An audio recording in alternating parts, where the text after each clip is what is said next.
Hey everyone, Mr.G here. As many of my fans know, before I was a YouTuber I made digital art, but I've never really gone in depth to my time as a digital artist.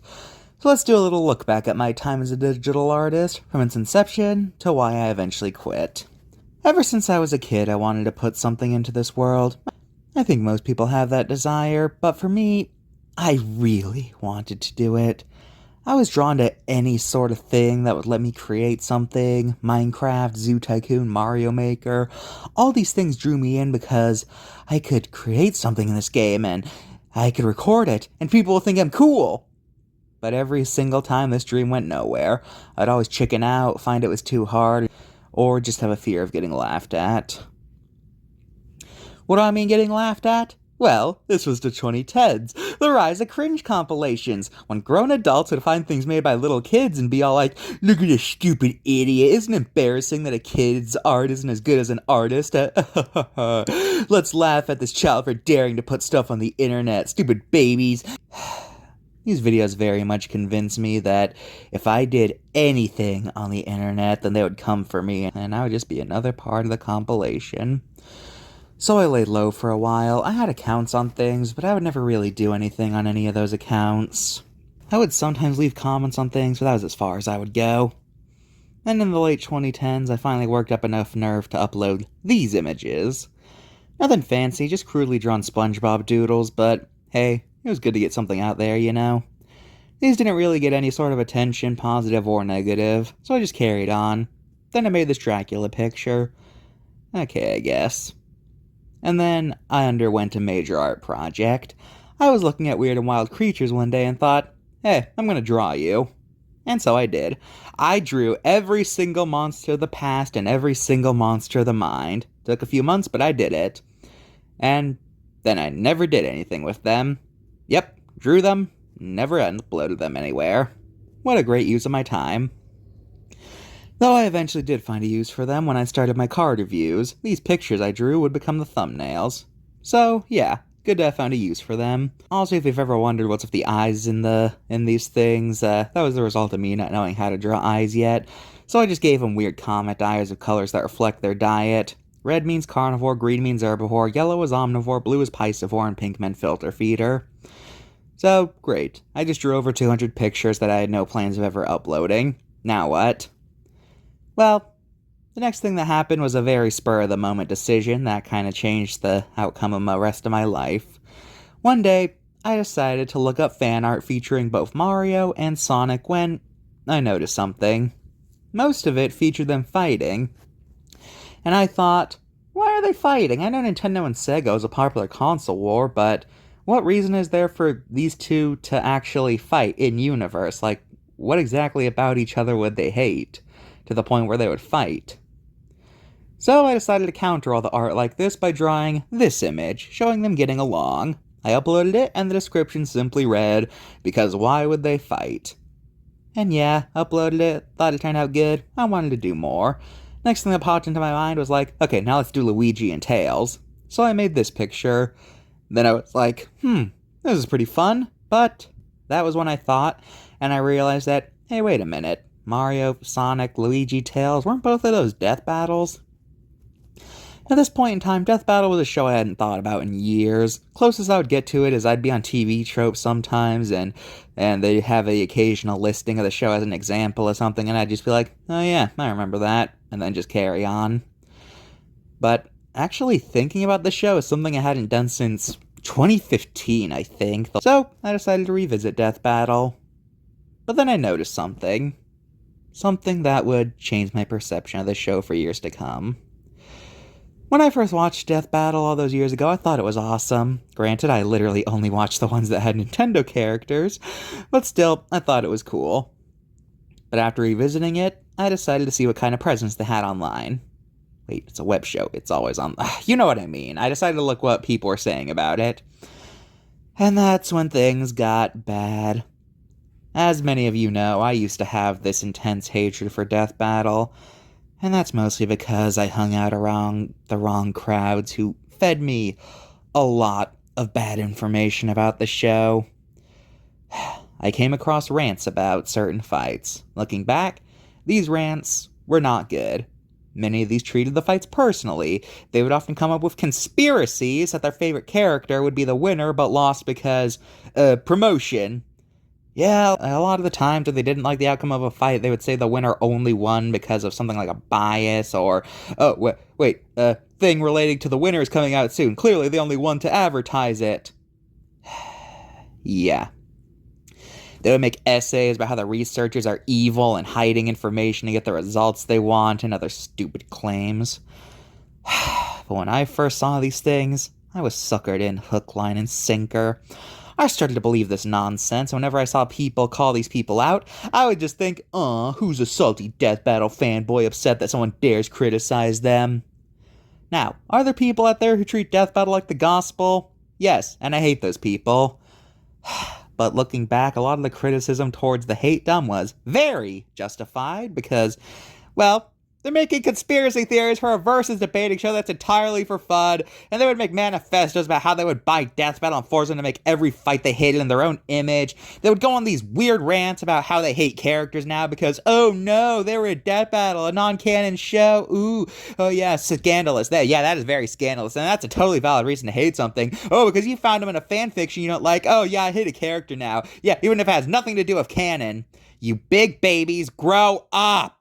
Oh, and then you just make the most violent art pieces possible that features the winner getting maimed in ways that are excessively brutal, and you're like, well, Death Battle makes brutal fights, and it's just like, yeah, but they never did it out of spite like you're doing. Oh, and you also always have to put weird emphasis on certain body parts because I don't even know what you're trying to do anymore. How did I ever take these people seriously? The Death Battle hate dom is truly something else, I tell you. But they got me. I started seeing everyone who liked the show as a toxic fanboy who would get angry if you ever disagreed with Death Battle, and I thought that the hate-dom was some sort of enlightened group who had seen the truth of an awful show. Not helping is that I would see these incredibly pretentious artworks that feature the winners giving a smug response saying things like, oh, you actually thought the loser had a chance? Yeah. Yeah, I never said the Death Battle fandom was perfect, but I would massively take it over the hate-dom because, yeah, what? Few annoying art pieces versus people making manifestos about how they want to get rid of Death Battle just because they made a fight they don't like? Oh yeah, scandalous. Yeah, real scandalous. But anyway, yeah, I got the idea that every Death Battle fan was like those people who made the smug comics. And because of that, I started to hate Death Battle. And this hatred inspired me to fully continue with my series, now with the idea in mind that this would be an anti-Death Battle series, because I guess I was gonna, stick it to them. I don't know what my plan was. I started to draw more and more matchups. At first I called the series Crossover Friendships because of the hate-dom, I had the idea in my mind that the Death Battle fandom was this rabid collection of people who would rip you to shreds if you didn't have anything but high praise for the show. And that they were made up of bloodthirsty psychos who would get angry if they ever saw the combatants doing anything besides fighting to the death. So yeah, I kept on the down low at first and started with the matchups that were already popular topics, so I could have plausible deniability, and be like, oh no, this isn't Death Battle, it's a complete coincidence, But I dropped this facade when I made Bomberman vs. Dig Dug, since that's a matchup that nobody ever thinks about outside of Death Battle, so I renamed the series No Deaths, No Battles, and continued on. I made art of every fight that existed at the time, except for the ones featuring real people, since I don't like drawing real people, and the red versus blue fight, since that was blatant self-promotion and I refused to indulge in it. But if you really want to see art of that, here you go. Anyway, I was very tunnel vision with this series. Some fights were easy, since I knew both characters well. But then I would get to characters who I knew nothing about. And if I knew nothing about either character, oh boy. Whenever I came across a fight where I knew nothing about either combatant, I would just look at the commonality and be like, okay, I'll do something with that. And this would often lead to what I consider my worst drawings. If you want to know more about that, then you can watch my compilation of this series, link in the description. There was no order for these drawings, I would just do them as I came up with ideas. But I did intentionally leave Goku vs. Superman for last, because in my mind I thought, I should save the most infamous battle for last. So yeah, Eventually, I was all caught up, so I went on to DBX. Since I recognized even less characters here, it led to even worse drawings than the main show drawings, but I don't want to talk about that. Go watch the video for further detail. Alright, I finished that up, I was all caught up, and now the series is on a season hiatus. Now what?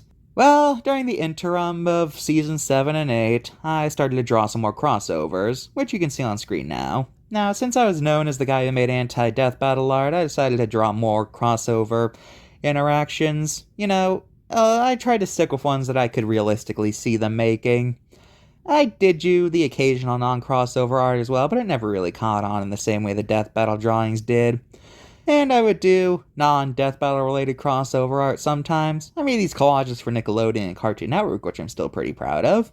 And they got decent attention. And I even made something similar for Disney, where I went through their eras and drew characters from the films released during those times.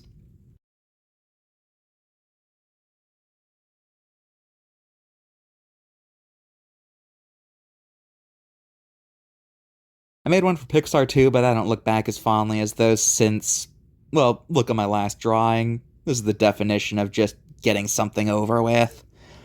I considered making a DreamWorks one too, but I scrapped it, and what you see on screen is all that remains. And sometimes, though not often, I would draw sequels to the Death Battle fights. So yeah, that was a thing. Now, during my time as an artist, I of course got requests from people, but very few of them are what I would consider normal. I even got some requests that, looking back, I realized they were definitely requested with unholy intentions. One of my first requests was, this guy who wanted me to draw Sonic tucking tails into bed. Yeah.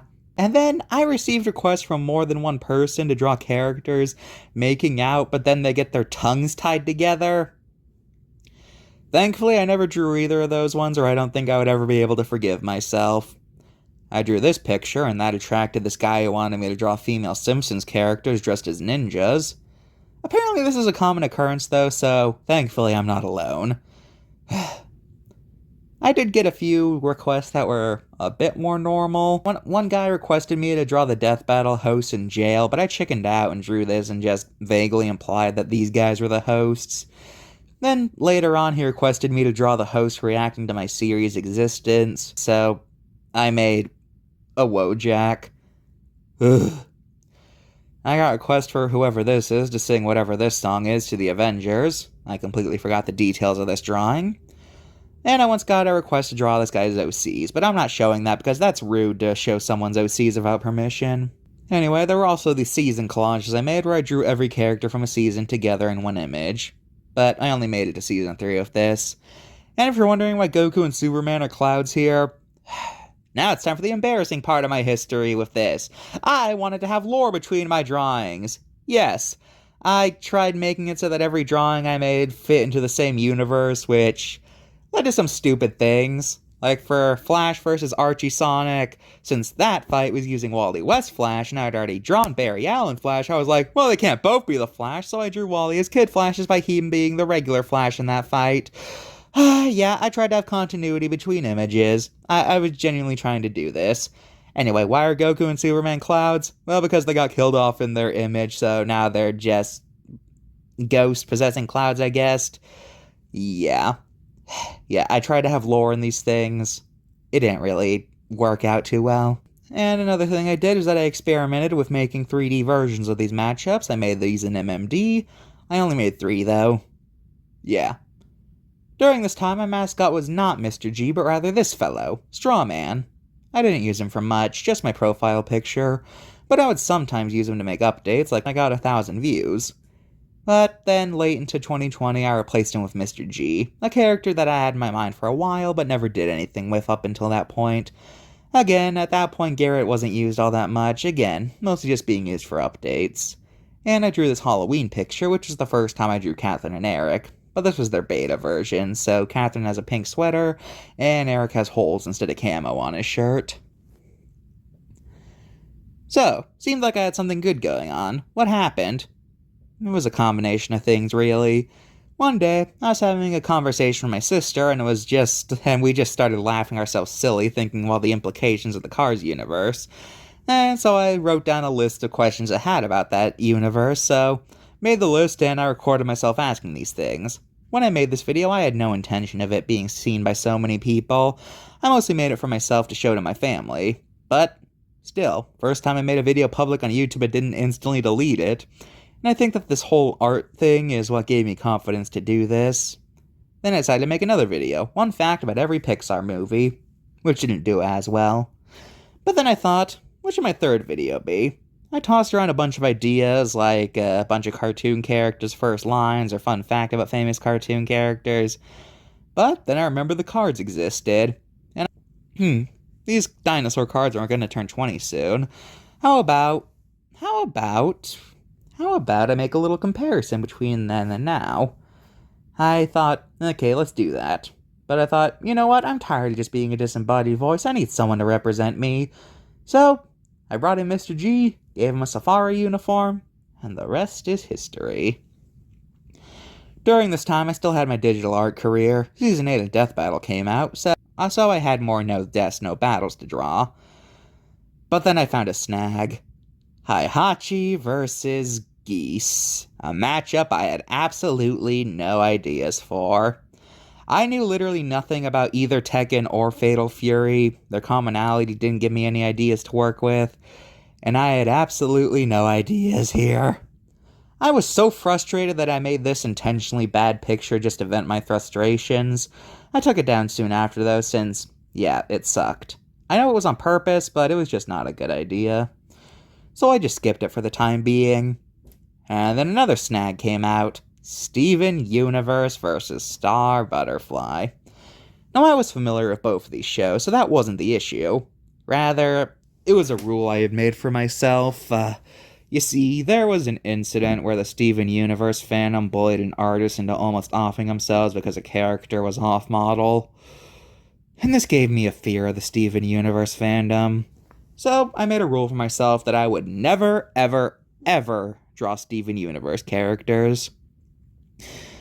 But then I realized that the set wouldn't be complete. So, I compromised, and I killed two birds with one stone. Funny how things work out sometimes. But still, at that point, more fights started coming out that I had no ideas for, and they just started piling up. There were so many, I realized that I wasn't having fun making these drawings as I did anymore, and I decided, you know, I'm having fun with these videos, how about I just start doing that instead? So, I officially ended the series. I deleted my account, and I dedicated all my work to YouTube. And that's where we are today. I don't look back at my digital art phase of hostility. I'm glad it happened. It gave me the confidence to finally upload stuff online. And without it, I don't think I'd be here today. And it could be fun sometimes. Sometimes I genuinely do miss the simpler days when I just had to draw a picture. Now I got a bunch of story arcs going on and things like that. Sometimes it can be hard to think of ideas now that I'm out of cards, but, you know, I'm glad where I am today. I have a lot of people who genuinely care about me. I can use my own characters instead of making weird out-of-character drawings for other people's guys. And I'm glad. Thank you all so much for sticking with me all this time. Now, sometimes I do draw the occasional no deaths, no battle for old time's sake, but right now I'm mostly focusing on art stuff for my videos, and when I do draw these things, it feels a lot better than it did during my late art career, since I don't feel forced into making these things anymore, and because of that, I have a lot more fun drawing them nowadays. Guess if I had to give this story some sort of moral, it's that if your first creative venture doesn't work out, don't give up. Just keep trying until you find something that works. I've been Mr. G, and the end.